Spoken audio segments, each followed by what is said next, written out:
It was 3:17 in the morning, the kind of hour where the world is made of shadows and dread.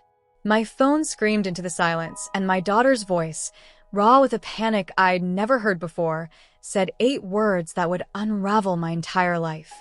"Mom, my card declined at the club. They won't let me leave." She demanded $3,000. Immediately. Or else, she said, something terrible would happen. But just 48 hours earlier, this same daughter had looked me in the eye in my own kitchen and told me, with a coldness that still burns, that she'd always loved her father more than me. So when she called, trapped and begging, I did the one thing I never thought I could do. I said, "No. Call Daddy." The call I got from the police station 12 hours later didn't just change the story. It revealed a conspiracy so calculated, so cruel, that it redefined everything I knew about betrayal. And it all started with my ex-husband's plan not just to steal my daughter's love, but to steal my entire life. Before I go on, I need to know, are you with me? Where are you watching from right now? Is it late at night where you are, or early in the morning? Drop your city and the time in the comments below. Let me feel that we're in this together. And if you've ever been the parent who does the invisible work, the one who says no while someone else gets to say yes, hit that like button right now. This story is our storied, my name is Chloe Bennett. For 7 years, 2 months, and let's say 14 days, I have been conducting my life as a delicate, exhausting high-wire act. The wire was my daughter Lily's approval. The net below had been removed long ago. And the man sawing at the wire, with a cheerful smile and a pocket full of cash, was her father, my ex-husband, Robert. Our end wasn't explosive. It was a slow leak. Robert decided at 42 that he was meant for a more dynamic life than the one we'd built, a life that curiously involved his 24-year-old assistant, Kendra, and a convertible he couldn't afford. He moved out, declaring he needed space to find his authentic self. I was left with the authentic mortgage, the authentic plumbing problems, and the authentic day-to-day responsibility of raising our then 18-year-old daughter. This is where the competition began, though I didn't know I was in one. Robert rented a loft downtown, all exposed brick and floor-to-ceiling windows overlooking the river. It was a movie set. My domain was our 3-bedroom colonial in Maplewood. Real walls, a lawn that needed mowing, and memories in every room that had begun to feel like accusations. Lily's custody schedule became the rhythm of my heartbreak. Every Friday at 4 p.m., she'd bounce down the stairs, a weekend bag packed with her best clothes. "Dad's taking me to that new fusion restaurant," or "We're going to see that band at the underground venue." Her excitement was a physical thing, buzzing in the air. She'd kiss my cheek, a perfunctory peck, already halfway out the door to his waiting Audi. Sunday nights, those were different. The return was always after dark. She'd trudge in, drop her bag by the door with a thud, and the energy would drain from the house. "What's for dinner?" she'd ask, as if entering a cafeteria. My home-cooked meal was boring compared to Saturday's sushi. My questions about her weekend were interrogation. My existence was a dampener on the brilliant sparkle of the life Robert showed her. The comments started as casual grenades over homework or curfews. "Dad says grinding for grades is a corporate mindset." "Dad says you're too risk-averse." "Dad says his childhood had more freedom, and he turned out great." Each "Dad says" was a brick in a wall she was building between us, with Robert supplying the mortar.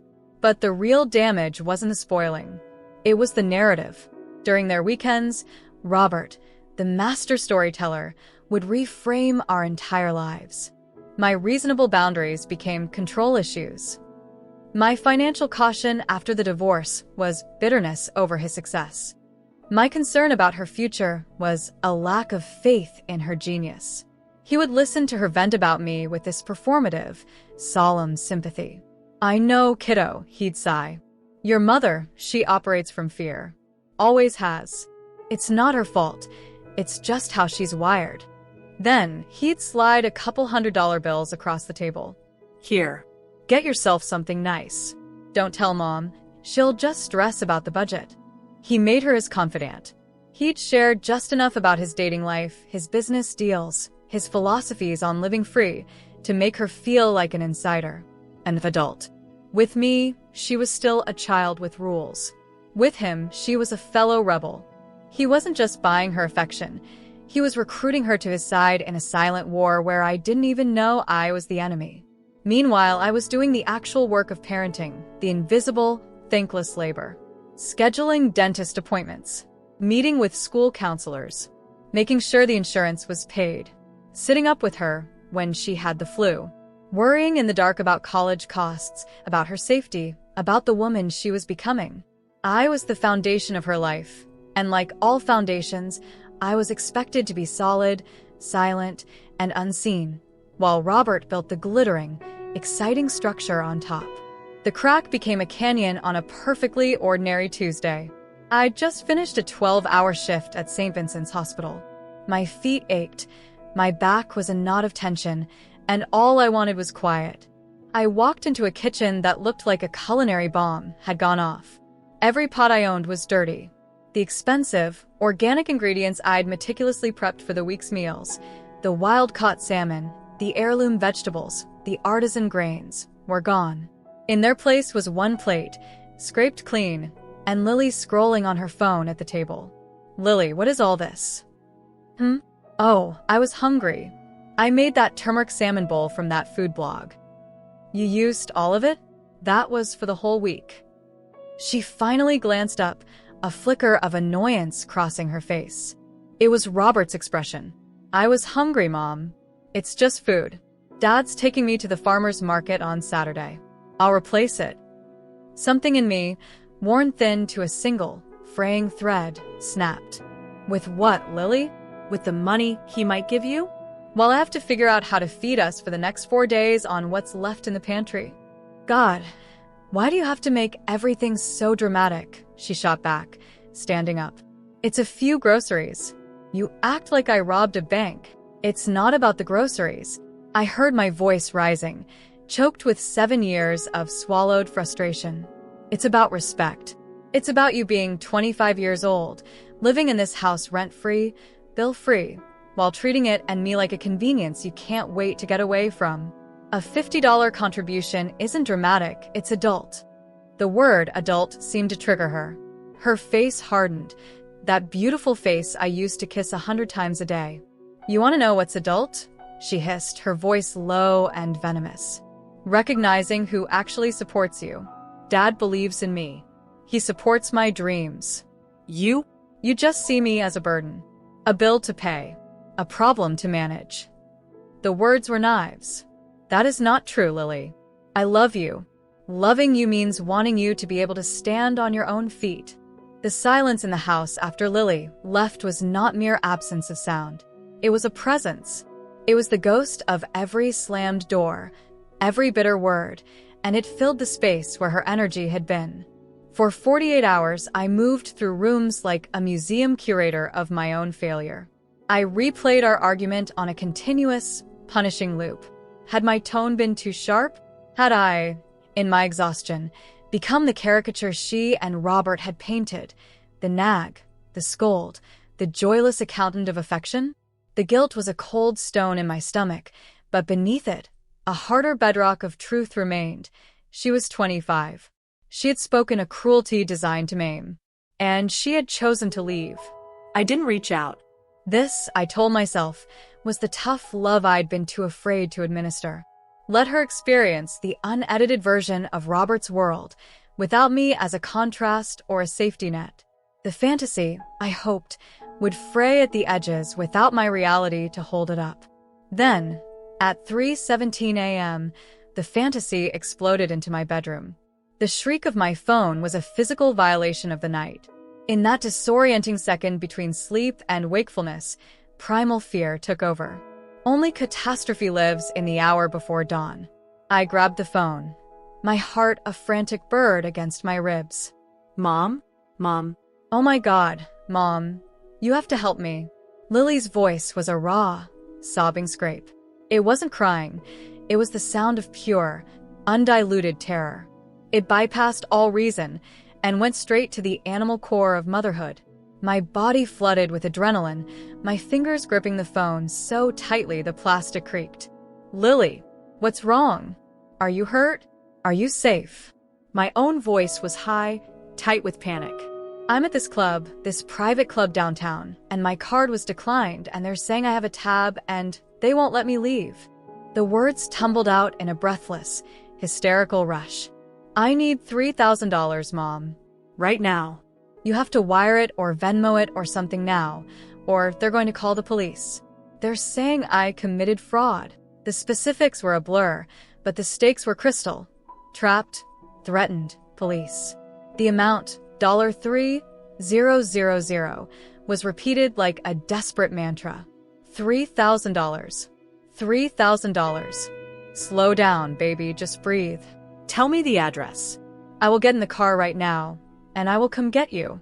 Just tell me where you are." "No." Her shriek was so sharp it hurt my ear. "You can't come here.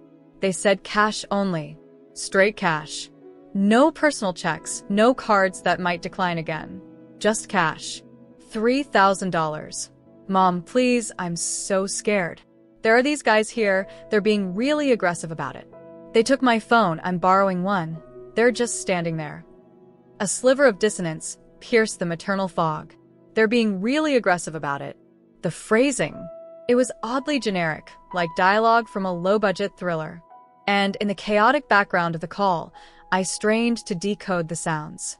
Yes, there was the thumping bass line of club music, but it was distant, muted. I heard the bright peal of a woman's laugh, unburdened by fear. The clink of ice in a glass. No shouts. No scuffles. No menacing voices in the foreground. My mind, still half in sleep, began a terrible, split-screen calculation. On one side, my daughter's terrified voice, the image of her cornered and helpless. On the other, the searing memory of her face in my kitchen, the icy precision of the knife she'd twisted. I've always loved him more. The 7 years of financial and emotional scaffolding I'd built alone, only to be condemned as the jailer. And Robert, where was Robert? The heroic fun parent, the understanding confidant, was undoubtedly asleep in his expensive sheets, unaware his princess was in peril, or, a chilling new thought whispered, deliberately letting his phone go to voicemail. The cold sliver of doubt expanded, forming a block of ice in the center of my chest, momentarily numbing the panic. "Lily," I said, and my voice emerged steady, alien to my own ears. "You told me, 2 days ago, that you've always loved your father more than me. That I'm controlling, that I suffocate you, that I don't support your dreams. You made it very clear who your real parent is. Now, at 3 in the morning, you're in trouble, and you're calling me for $3,000 that you'll repay with money your father might give you this weekend." The silence on the line was different now. The sobbing hitched. "Mom, this isn't the time for a lecture. This is serious. I think it's exactly the time," I said, the ice spreading, giving me a terrible, clear strength. For 7 years, I've been the ATM, the rule enforcer, the buzzkill, and he's been the hero, the dream believer, the wallet with no limits. Well, tonight, your hero gets to be the hero. You're in a mess. Call. Daddy. I heard her sharp intake of breath. The performance met reality, and for a second, the script faltered. Then a whispered, venomous sentence that held more authentic emotion than her entire panicked plea. "I can't believe you're doing this to me." The line went dead. The silence that followed was absolute. It was the loudest sound I had ever heard. I sat in the dark, the phone a burning coal in my hand. I had just potentially left my child in danger. The guilt was an avalanche, threatening to bury me. What have I done? But beneath the crushing weight, a stubborn, defiant truth pushed through. She drew the line. She chose the teams. Let her captain face the fire. I placed the phone on the nightstand, screen down. I did not sleep. I stared at the ceiling, watching the play of shadows from the streetlight, each minute an eternity. I was braced for the phone to ring again, for a strange number to appear, for the heavy knock of police at my door, for the universe to deliver its final judgment. "You are the monster she said you were." Dawn came as a gray, indifferent smear across the window. I was exhausted, hollowed out by the vigil I'd kept. At 9 a.m., with a feeling of grim finality, I turned my phone back on. It vibrated incessantly for a full minute. Notifications stacked upon notifications. 17 missed calls from Lily. A cascading scroll of text messages, a chronological descent from panic to fury to a colder fear. 3:25 a.m. MOM, please. 3:40 a.m. You're really going to leave me here? 4:15 a.m. Fine. I'll figure it out myself. Thanks for nothing. 5:30 a.m. They're talking about police. For real. 7:02 a.m. Mom, I'm in serious trouble. Please call me back. 8:30 a.m. I'm at the downtown police station. You need to come. The police station. So, they had called the police. But not as a threat against her. For her. The narrative was already shifting. There were 3 voicemails. I couldn't bear to hear her voice again, laced with whatever new emotion. Betrayal, rage, desperation. I deleted them all. If she was at the station, she was physically safe. That was the only fact my shattered nerves could cling to. The most profound data point, however, was the absence. 0 calls, 0 texts, 0 voicemails. From Robert. The supportive father, the understanding confidant, the man who got her, was radio silent while his daughter ping-ponged between a crisis and a police station. His silence in that moment was more eloquent than any lie he'd ever told. It was a confession.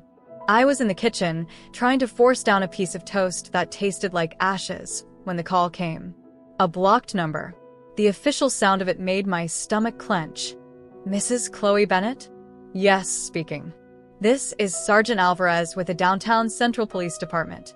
I'm calling concerning your daughter, Lily Bennett. She's listed you as her primary contact. Here it was. The consequence. Is she all right? Was she hurt? The words tumbled out, the guilt surging back, acute and nauseating. She's physically unharmed, ma'am. But she's here at the station.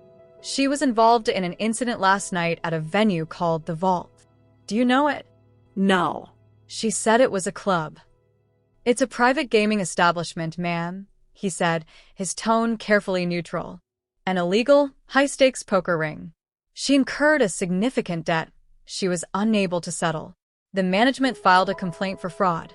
We've mediated her release on her own recognizance, but she needs to be picked up, and the debt needs to be addressed to avoid further, more serious legal action. Gaming establishment. Poker ring. The words landed, heavy and sodden, making sense of the bizarre specifics. It wasn't a nightclub tab for overpriced champagne. It was gambling debt. What kind of legal action? I asked, my mouth dry. If the debt isn't settled, the complainant can pursue it civilly. Given the amount and the circumstances, signing for markers she couldn't cover, there's a strong possibility of criminal fraud charges being filed. That would mean arrests, arraignment, a permanent record. The amount? I asked, already knowing, needing to hear him say it. $3,200. Of course. The exact sum, plus a little extra for their trouble, their fees. A precise, predatory figure. Sergeant, I asked, a new, colder purpose forming. Was her father contacted? A pause, the sound of clicking computer keys. Yes, ma'am. A Robert Bennett was listed as the secondary contact. An officer reached him at approximately 5 a.m. He stated he was unable to assist at this time and was unavailable. He suggested we call you. Unable to assist. Unavailable. The hero, when faced with an actual dragon, had not only declined the quest, but had given them the map to the damsel's other parent, the one he'd spent years convincing everyone was incapable. The rock of truth inside me grew larger, a foundation I could finally stand on. Mrs. Bennett, your daughter is quite distressed. She's asking to speak with you. Put her on, please. When she came on the line, her voice was utterly changed. The theatrical panic was gone. So was the defiant anger. What remained was a small, hollow, genuinely terrified young woman. She sounded like the little girl who used to whisper, "I had a bad dream in the dark." "Mom, I'm here, Lily. Are you hurt?" No. "But I'm in so much trouble. I messed up. Really, really bad." A sob caught in her throat. "You were right. About everything. You lied to me. You said you were in danger at a club. You said there were aggressive men. I was scared, but it wasn't exactly like that. It was poker, a private game, and I lost. And then I lost more trying to win it back. Mom, if I don't pay this by Tuesday, they're pressing charges. Fraud. I could have a record. I'd never get a job. I'm so sorry." The tears were real, wrenching. "And your father?" I asked, my voice deliberately calm. "The one who's always there for you? Who understands you?" A long, hollow silence filled only by her shaky breathing. I could almost see her in that sterile police station, truly seeing the empty space where her hero was supposed to be. He said he couldn't get involved, that it was a legal matter and his business partners couldn't be associated with this kind of thing. He said to call you." The last word was a whisper of utter defeat. The hypocrisy was so vast it was almost awe-inspiring. The fun-loving rebel, the champion of living outside the rules, was suddenly a paragon of corporate caution when real-world consequences came knocking. "Mom, please." "I know I've been awful. I know what I said was unforgivable. But please, don't let this happen. I'll do anything. I'll get a job tomorrow. I'll take anything. I'll pay you back every cent. I'll go to therapy. I'll move out. I'll sign a contract. Anything." For 7 years, I had ached to hear this accountability, this recognition of reality. But hearing it now, born from this level of terror and the crumbling of her false world, gave me no pleasure. It was a tragedy. "Lily," I said, my mind racing over the chessboard this had become. The parent in me wanted to rush downtown, wrap her in my arms, and fix it. The woman who had been emotionally and financially bled dry for years hesitated. And the new, steely voice of self-preservation, born at 3:17 a.m., spoke clearly. This is his creation. Let him own it. "Lily, your father introduced you to this world. He's the one with the resources and the answers. He needs to be the one to solve this." "Mom, he won't." I begged him. "Then you need to make him understand that the consequences will flow to him as well. Tell him if he doesn't help you settle this legally and quietly, you will have no choice but to tell the police everything. Everything. Who took you there? Who encouraged you? Who introduced you? This isn't just your debt, Lily. It's his responsibility." Another silence. This one was different. Not defeated. Thoughtful. I had given her a weapon. A small, sharp one. "Okay," she whispered, a flicker of something resolve in her voice. "Okay, I'll try. Call me when you know something." I hung up, my hand trembling. The battlefield inside me was chaotic. Guilt, fear, anger, a grim satisfaction. But one thing was now crystalline. The 3 a.m. call had been a performance. A manipulation within a larger, darker manipulation. And Robert wasn't just an absentee father. He was the playwright who had walked out of his own third act, leaving the stage in dangerous chaos. Another silence. This one was different. Not defeated. Thoughtful. I had given her a weapon. A small, sharp one. "Okay," she whispered, a flicker of something resolve in her voice. "Okay, I'll try. Call me when you know something." I hung up, my hand trembling. The battlefield inside me was chaotic. Guilt, fear, anger, a grim satisfaction. But one thing was now crystalline. The 3 a.m. call had been a performance. A manipulation within a larger, darker manipulation. And Robert wasn't just an absentee father. He was the playwright who had walked out of his own third act, leaving the stage in dangerous chaos. Lily arrived home an hour later, not in the back of a police cruiser, but in the anonymous, slightly stained backseat of a rideshare. She looked spectral. The vibrant, defiant young woman was gone, replaced by a pale, hollow-eyed stranger. Her expensive jeans were wrinkled, Her mascara had smudged into dark shadows beneath her eyes, and she carried the faint, acrid scent of stale cigarette smoke and despair. She didn't speak as she shuffled past me into the kitchen, the very arena of our last war. She just stood there, looking lost. The mother in me warred with the betrayed woman. The mother won the first skirmish. I filled the kettle, the familiar ritual, a tiny anchor in the storm. I placed a mug of strong, sweet tea in front of the chair she had vacated so furiously 2 nights before. She sat, her movements slow, as if her bones ached. She wrapped her hands around the mug, but didn't drink, just stared into the steam as if it might hold answers. We sat in a silence thicker than the fog outside. I waited. This time, the ball was in her court. The power dynamic had irrevocably shifted. Start from the real beginning, I said finally, my voice quiet but firm. Not the 3 a.m. horror movie version. The truth. Who, what, where, and how did this happen? She took a shuddering breath, and then the story began to spill out. A story so much uglier and more calculated than I had imagined. It was a blueprint of predation, and she had been the perfect, trusting mark. It wasn't a club, Mom. It's called the Vault. It's an underground poker ring. Really high stakes. Really private. You need a key to get in, literally. She took a gulp of the hot tea, wincing. I didn't just wander in. I was taken by Trevor. Trevor. The name was new, alien, but it landed in the pit of my stomach with a sickening, definitive weight. Who is Trevor, Lily? I asked, though a part of me already dreaded the connection. Her eyes, red-rimmed and swollen, filled with fresh tears, this time of profound shame. He's Kendra's son. Dad's girlfriend. Well, one of them. The current one. She looked down at her hands.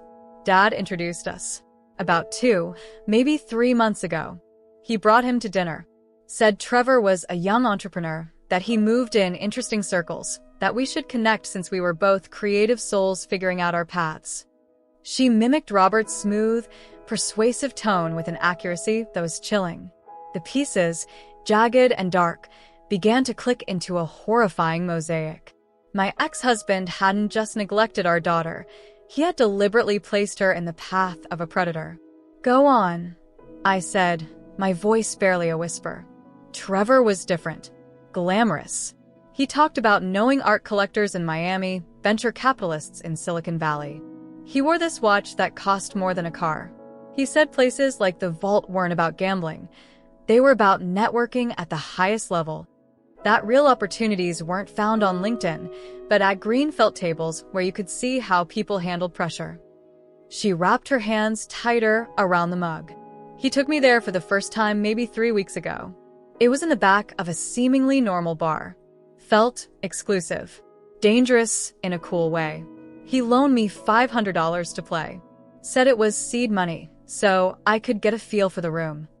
And Mom, she looked up, a ghost of that old, beguiled excitement flashing in her eyes before being extinguished by horror. I won. I won almost $2,000 that first night. Trevor was so impressed. He said I had a gift. A poker face and an intuition for people. He said most people were sheep, but I was a wolf. The classic con.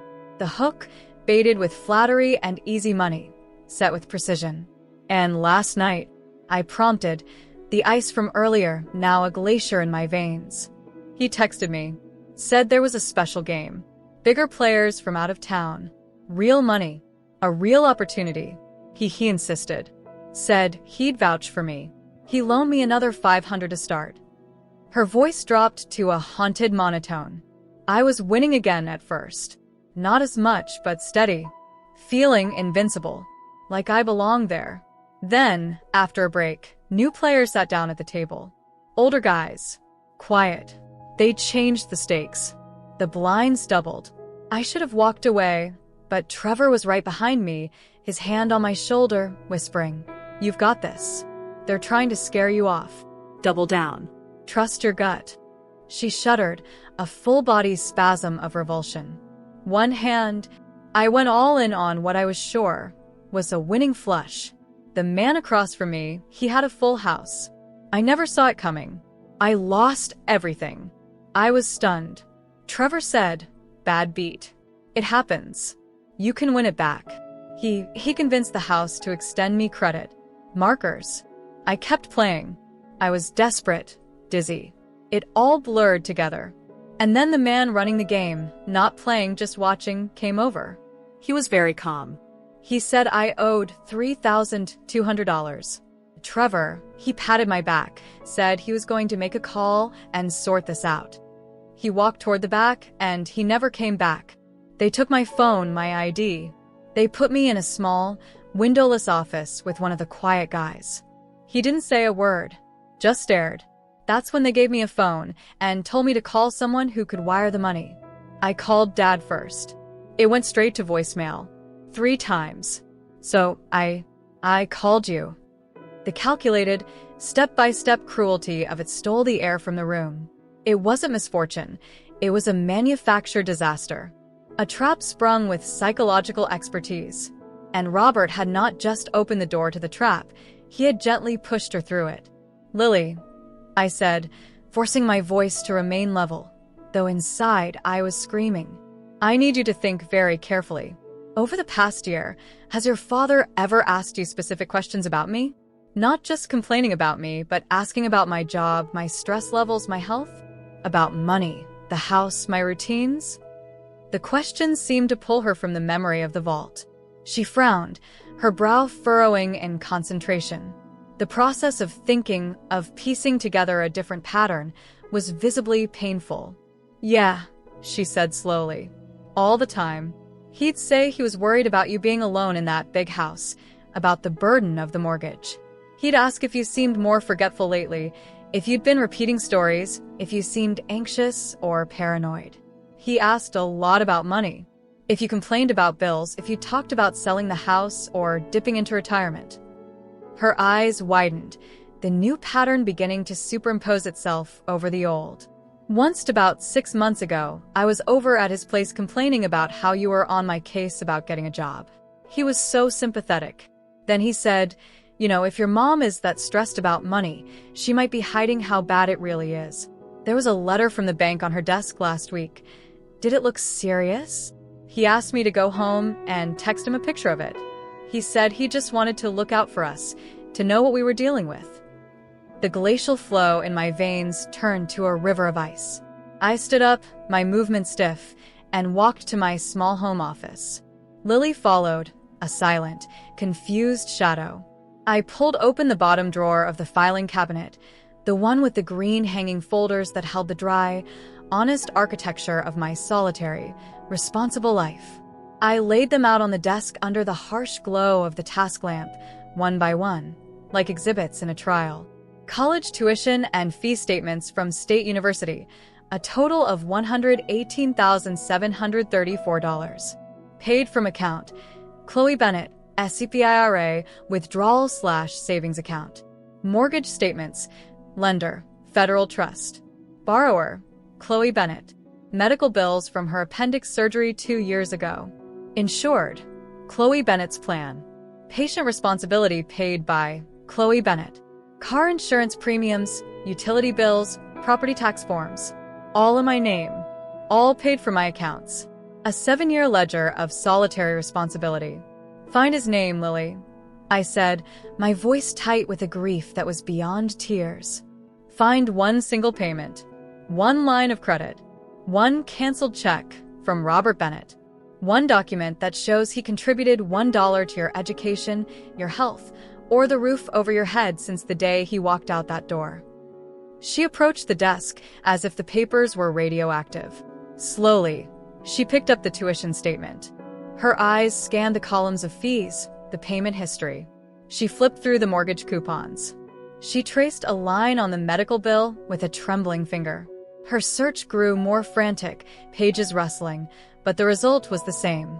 Nothing. Only my name, over and over, like a mantra of abandonment. Her face, already pale, turned ashen.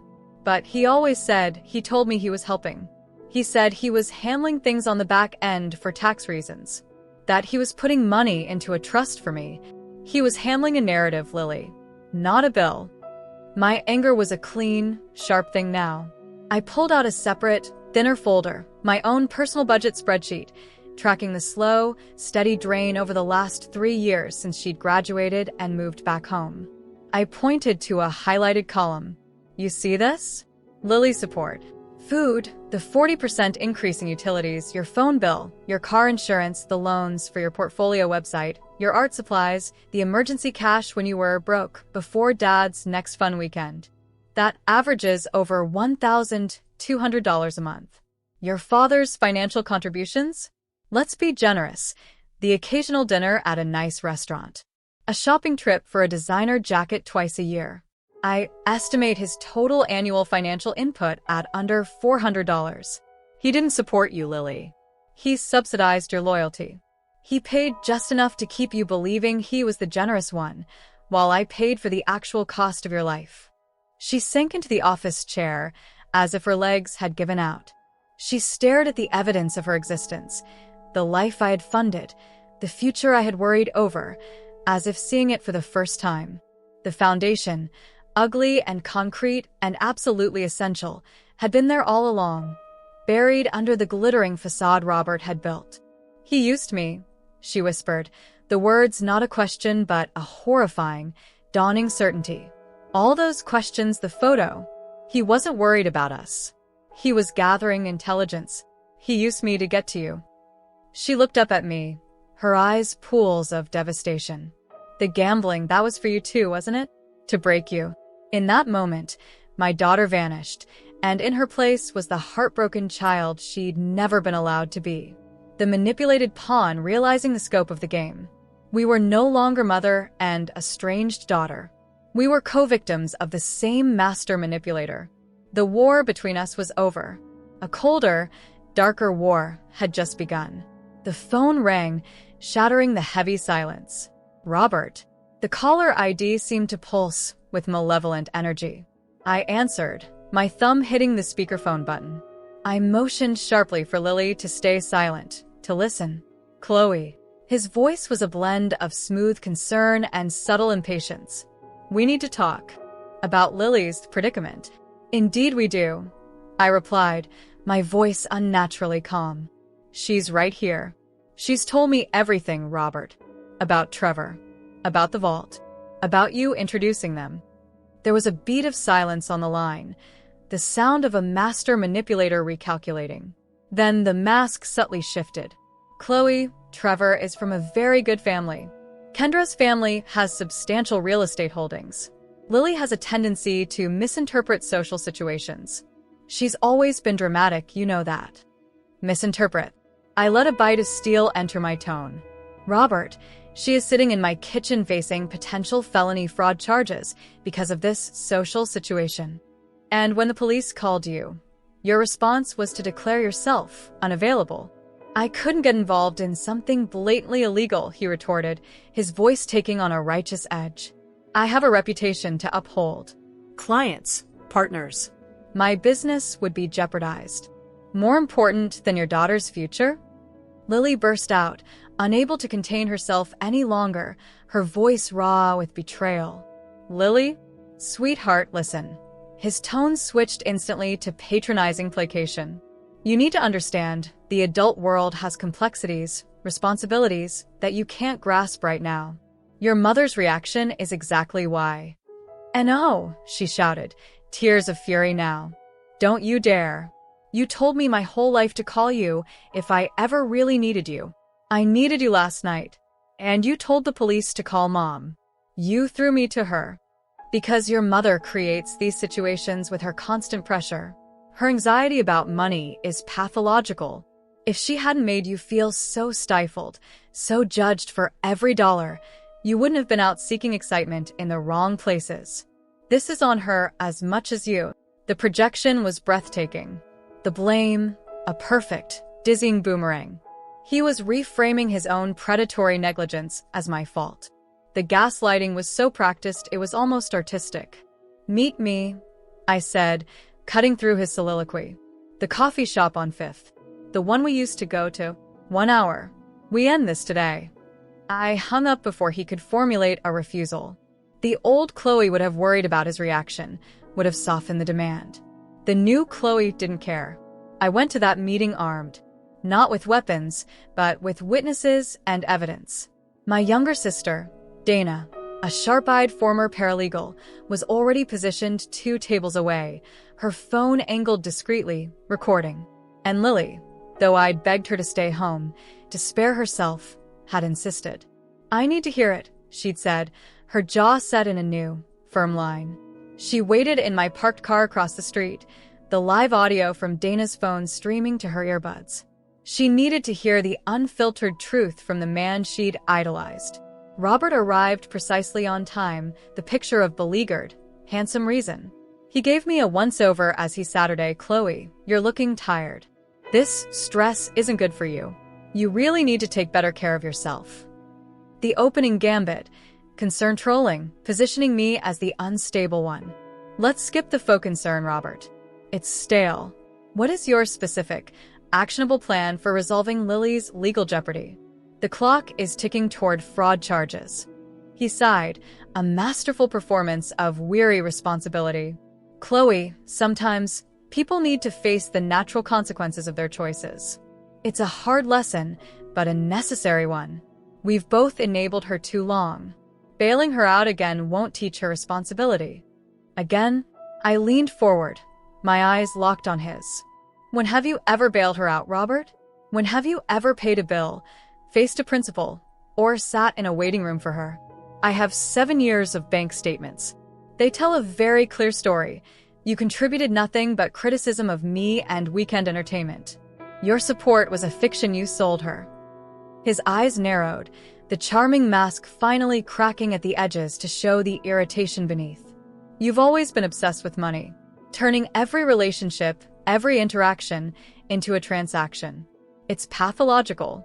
It's why Lily feels she can't talk to you." No. What's pathological is pretending to be a supportive parent while systematically sabotaging the parent doing the actual work. And what is criminal is deliberately introducing your emotionally vulnerable daughter to a known gambler connected to an illegal ring, and then abandoning her when his scheme blows up in her face. His face changed then. The pleasant, concerned facade dissolved like sugar in rain, revealing something colder, harder, and utterly ruthless. The real Robert, the one I'd glimpsed in flashes during our marriage's final, gaslit days, was now fully present. "You're becoming paranoid, Chloe." His voice dropped, becoming low, confidential, and dripping with venomous suggestion. "Seeing conspiracies everywhere. First, it's financial negligence, now it's some criminal conspiracy? Lily mentioned to me just last week that you've been forgetful. Missing her grandmother's birthday. Losing your keys. Maybe the stress of living beyond your means, of trying to maintain this facade of competence, is finally affecting your cognition. It happens." There it was. The first, brazen flicker of the true endgame. Not just to bankrupt me, but to invalidate me. To plant the seed of doubt about my mental fitness. He leaned in closer, his voice a sinister purr. "I'm genuinely worried about you. A woman alone, under immense financial strain, making wild, accusatory statements. It sounds like the beginning of something. Early cognitive decline. Maybe we should talk about getting you some help. Putting some safeguards in place for your assets, the house, your retirement, before you make a mistake you can't come back from. For your own good. And for Lily's. She shouldn't have to suffer for your lapses." The threat was now explicit. He wasn't just after my money. He was laying the legal groundwork to have me declared incompetent. To use the very crisis he helped create as proof of my inability to manage my life, and thus seize control through the courts. The sheer, audacious cruelty of it stole my breath. I stood up slowly, looking down at him where he sat, still playing the concerned savior. "Thank you for your diagnosis, Robert. It's been extraordinarily illuminating." "Dana?" My sister stood up from her table, giving a small, cold wave. Robert's head swiveled. He saw her, saw the phone clearly in her hand, its screen lit. The color drained from his face, so completely he looked waxen. His calculation had failed. He'd underestimated me. Every word, I said softly, the quiet in the cafe making my voice carry. Your admission of doing nothing. Your refusal to help your daughter. And your suggestion that I'm mentally unfit and need you to take control of my life. We have it all. I think we're done here. I turned and walked out, leaving him sitting at the table, his perfect, predatory plan crumbling into dust because he'd made the fatal error of believing his own propaganda, that the responsible, boring parent he'd spent years undermining was too weak to fight back.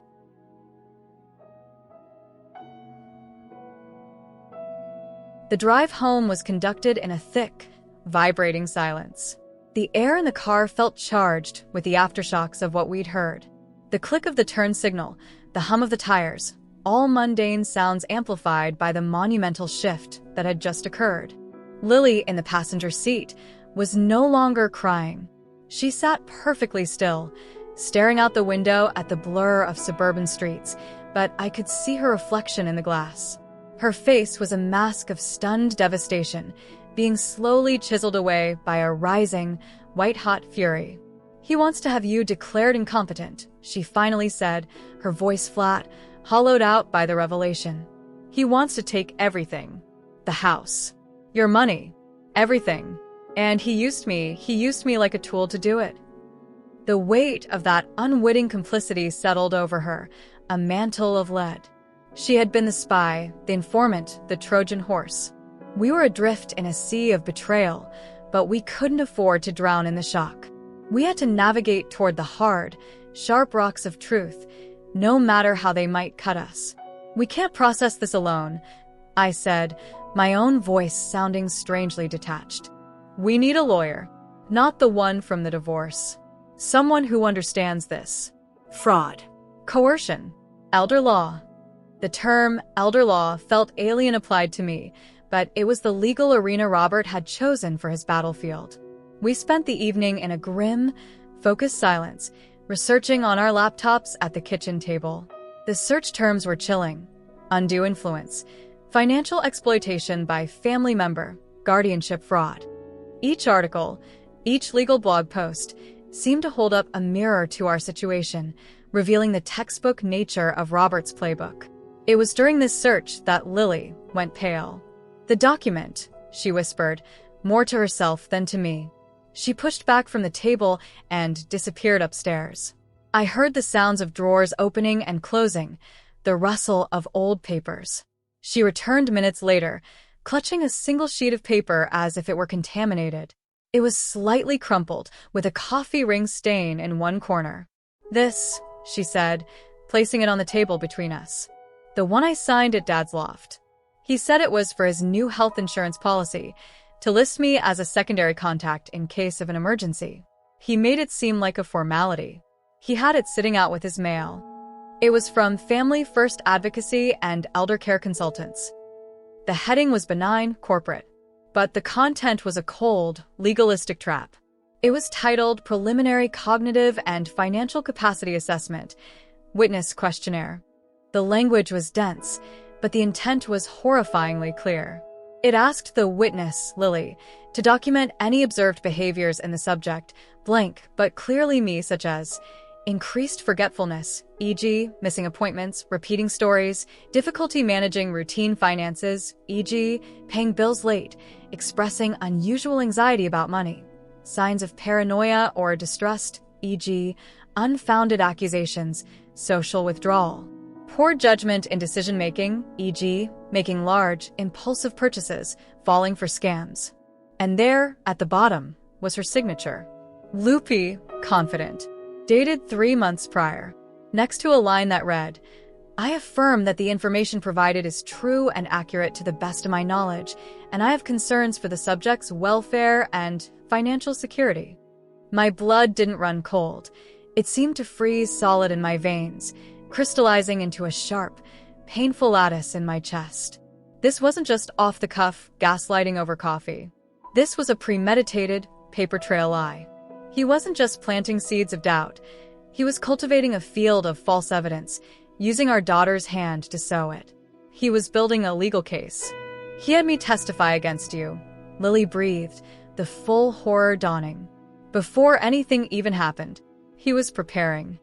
The next morning, we sat in the imposing, wood-paneled office of Miranda Thorne. Her reputation was specific, a pit bull in heels who specialized in prosecuting complex financial fraud and undue influence cases, often involving family members. She listened with the absolute, unnerving stillness of a predator, her sharp eyes missing nothing, as we laid out the entire sordid chronology. We showed her the financial records proving Robert's non-support, the police report from the vault, the recording from the cafe, and finally, the fraudulent affidavit from Family First Advocacy. When we finished, she steepled her fingers, her gaze moving from me to Lily and back. Mrs. Bennet. Lily, what you're describing is not a messy divorce or parental alienation. It is a textbook, familiar fraud scheme, increasingly common and ruthlessly efficient. The target is almost always a divorced or widowed woman with assets. The playbook is consistent. First, alienate the child, turning them into both a weapon and a source of intelligence. Second, gather detailed financial and personal information. Third, create or exploit a crisis, a health scare, a gambling debt, a bad investment that destabilizes the target financially and emotionally. Fourth, position yourself as the only logical, concerned solution, often through the mechanism of a guardianship or conservatorship. She picked up the affidavit, holding it by the corner as if it were soiled. This document is your smoking gun. It shows premeditation and intent far beyond being a deadbeat dad. He wasn't just neglecting Lily. He was actively weaponizing her to lay the groundwork to declare you incapable. The gambling debt Lily incurred was likely intended to be the catalytic crisis. The proof, to a court that you could not manage your affairs or protect your dependent, thus necessitating his intervention. Once appointed as your guardian or conservator, he would have had total legal control over your bank accounts, your property, your medical decisions. He could have sold the house, drained your retirement, and isolated you completely, all under the color of law. The rooms seemed to tilt. The scheme was so much colder, so much more comprehensive than I had let myself imagine. It wasn't just about money. It was about total erasure of my autonomy. So, what do we do? Lily asked, her voice thin but steadier than I'd heard it in days. She was leaning forward, her hands clenched in her lap. This was no longer about saving herself from fraud charges. It was about stopping a monster. Miranda's smile was thin and razor-sharp. We fight a multi-front war. First, we go to the authorities, but we go armed and specific. We file a formal report for attempted elder financial abuse, conspiracy to defraud, and criminal solicitation. We give them this. She tapped the affidavit. And the recording. Second, we file an emergency petition in civil court for a restraining order, specifically prohibiting Robert from attempting to initiate any guardianship proceedings or contacting any financial institutions on your behalf. Third, and this is crucial, we need to follow the money. His money. There will be a trail. Retainers paid to Family First Advocacy. Payments to or from entities connected to the vault. Possibly payments to this Trevor. Fraudsters are greedy. They leave a cent. She looked at Lily. This will be difficult. You will have to give statements. You may have to testify. You will have to relive every manipulated conversation, every lie you were fed. Are you prepared for that? Lily didn't hesitate. She met Miranda's gaze squarely, and in her eyes, I saw the last vestige of the gullible girl vanish, replaced by a determined, furious woman. He used me to try to destroy my mother. Yes, I'm prepared. In that moment, amidst the terror and the outrage, I felt a surge of something akin to pride. My daughter was finally choosing a side, not out of guilt or fear, but out of a clear-eyed recognition of good and evil. She was choosing truth. Agent Miller from the FBI's Financial Crimes Unit was a woman of few words and an intense, focused energy. The moment we mentioned the vault, her demeanor shifted from professional courtesy to laser-focused interest. That name is on a list, she said simply. It was part of a network being investigated for interstate wire fraud, money laundering, and a particularly nasty brand of exploitation that targeted the vulnerable through family connections. Our expanded statement, with Miranda Thorne sitting beside us, transformed Lily from a potential fraud defendant into a key witness and victim. Agent Miller took the fraudulent affidavit with a grim nod. This is gold. It shows pattern and intent. It connects the personal manipulation to the financial scheme. The FBI wanted Robert to implicate himself further, to solidify the conspiracy charge. They wanted a conversation where he explicitly tied the gambling debt to his plan for guardianship. With their guidance and Miranda's approval, Lily made the call from my living room, an agent silently monitoring the line. She played her part with a devastating, authentic mix of fear and confusion. "Dad, it's me. I'm at Mom's. The people from the vault, they've given a final deadline. Today. 5 p.m. Or the charges are automatic." Her voice trembled perfectly. "And Mom?" Dad, she's not okay. "She's completely falling apart. She's crying all the time. She can't focus. She's talking about selling the house, but she can't even find the deed. She's muttering about people being after her. I'm scared. I don't know what to do." Robert took the bait with the eagerness of a shark sensing blood in the water. His voice oozed a solemn gravity.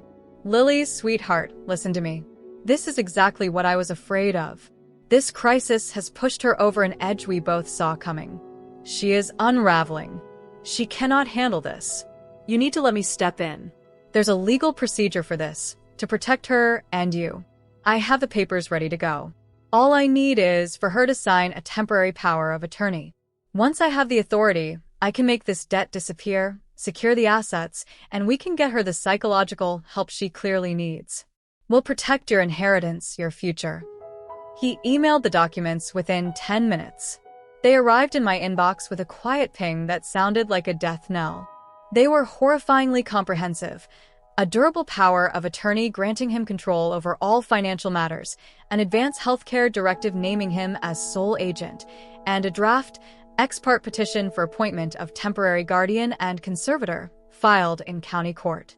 The petition cited, as evidence of my incapacity and vulnerability, the pending fraud charges against my daughter and my alleged paranoid and erratic behavior in the face of a financial crisis. He had written the narrative, and now he was attempting to file it with the state. The FBI moved fast. The next afternoon, right on schedule, Robert arrived at my doorstep. He carried a sleek leather portfolio, the picture of a responsible man burdened with a difficult duty. He didn't see the two agents positioned in the shadowed living room, or the one outside covering the back. "Chloe," he said, his face a masterpiece of concerned resolve as I opened the door. "I'm here to help. We can end this nightmare today." He stepped inside without invitation, his eyes already scanning the room, assessing his domain. He led me to the kitchen table, as if he were the homeowner. "We just need to get these signed. It's a temporary measure, just until you're back on your feet." He laid out the documents with a lawyer's precision. I stood by the table, playing the part of the overwhelmed, broken woman, my shoulders slumped. "And Lily's debt," I whispered, letting my hand tremble slightly as I touched the paper. "Once I have authority, I'll handle it. It might require a quick refinance of the house to free up liquidity, but don't you worry about the details. That's my job now." "And Lily herself?" I asked, looking up at him through my lashes. "She's so angry, so lost." He waved a dismissive hand, a gesture of breathtaking callousness. "Lily is a casualty of your instability. She needs structure, discipline. Once this is settled, we'll find a good residential program for her. Somewhere she can get the help she needs, away from this toxic environment. We'll get you both sorted." That was it. The final, hideous reveal. He wasn't just after my money. He was prepared to institutionalize his own daughter, to get her out of the way, to silence a witness, to cement his control by having us both declared unwell. The sheer, comprehensive evil of it broke the last remaining strand of any past affection. I looked past him to the doorway of the living room. "Agent Miller?" Robert froze. The look of smug purpose on his face didn't so much shatter as it liquefied, sliding into pure, unadulterated panic as the agents stepped into view. His portfolio slipped from his fingers, hitting the hardwood floor with a slap. the carefully prepared papers scattering like the ashes of his scheme.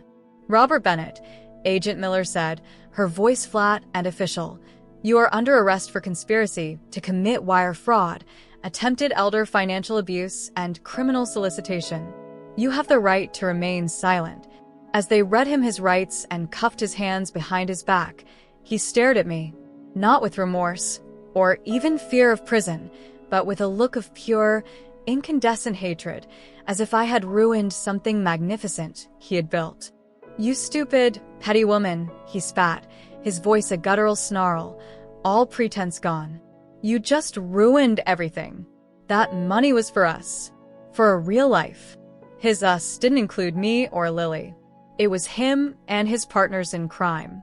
We were never family to him. We were assets and obstacles.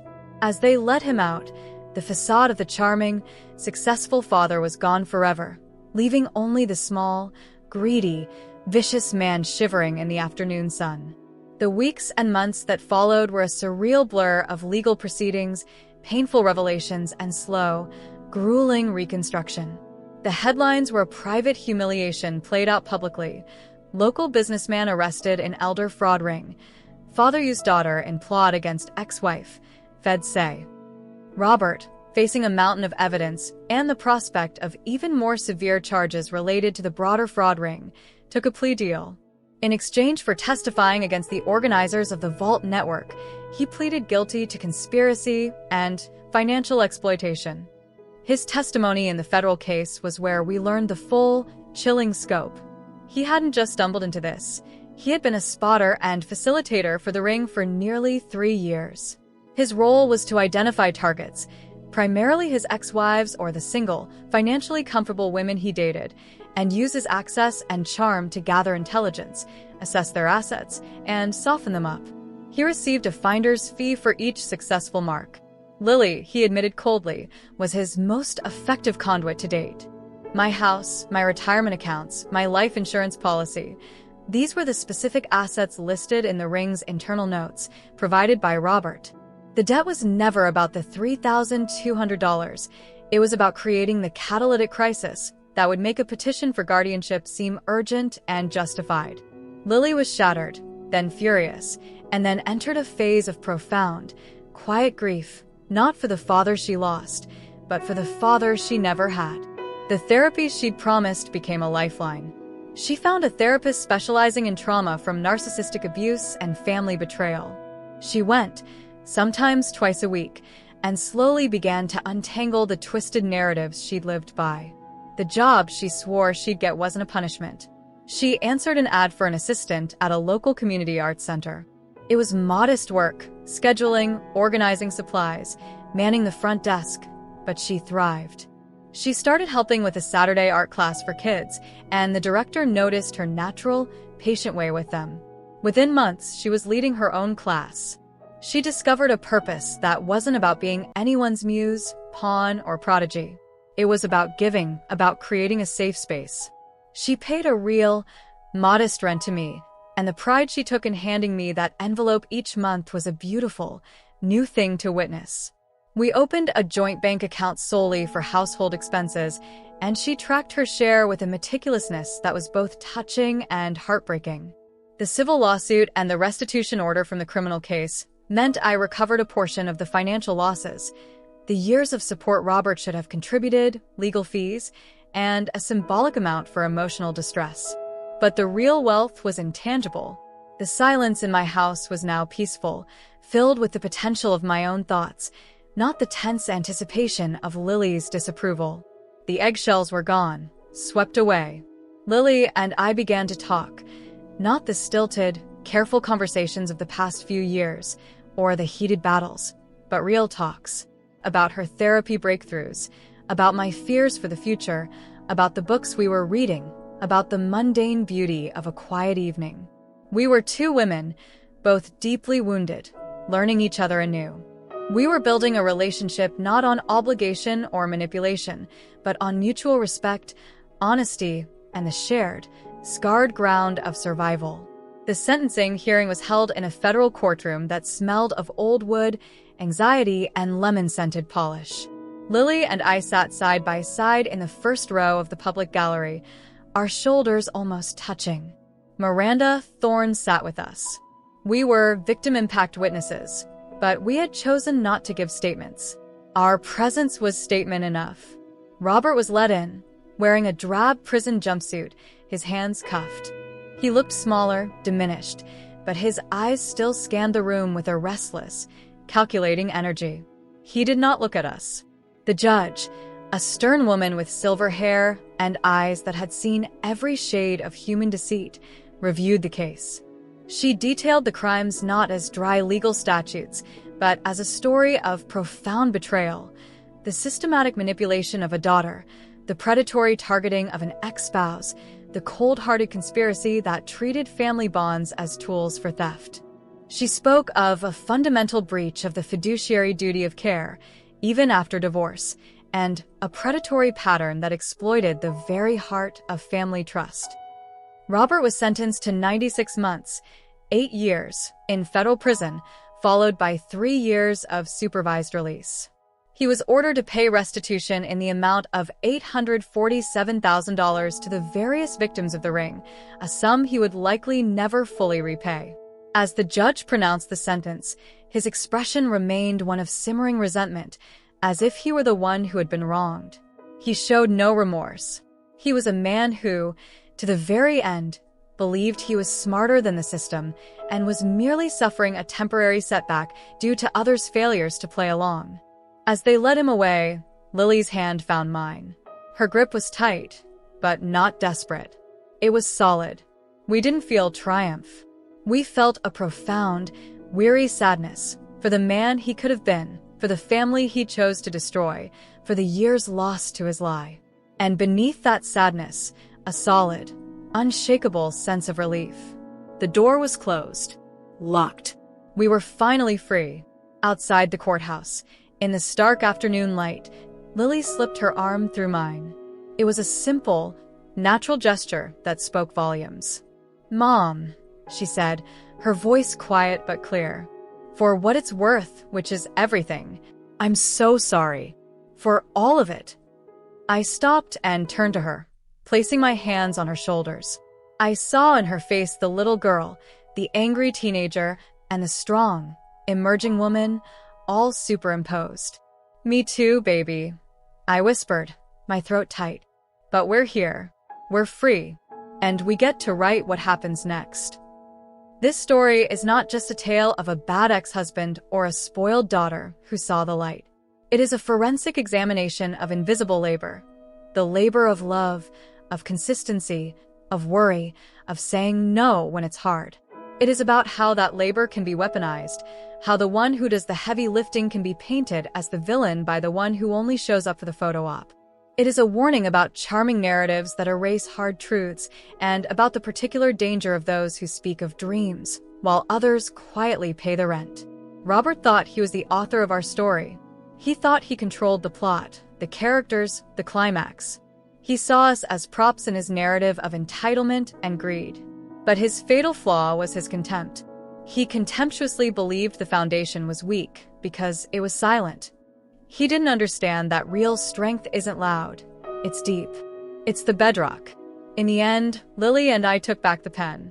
Our story now is one of active recovery, not passive victimhood. It's about boundaries forged in fire, now strong as steel. It's about a love that is clear-eyed, accountable, and fierce. It's about a home that is truly a sanctuary because we built the peace inside it ourselves. Lily is applying to graduate programs in art therapy. She wants to help others untangle their trauma through creativity. I'm finally taking that pottery class I always put off. We still have tough days. Trauma echoes. But we face them together, with honesty and a dark humor that is ours alone. Our story is better now. It's not a fairy tale. It's real. It has scars and hard-won wisdom and quiet mornings filled with nothing but peace. It's ours. And we will protect it with everything we have.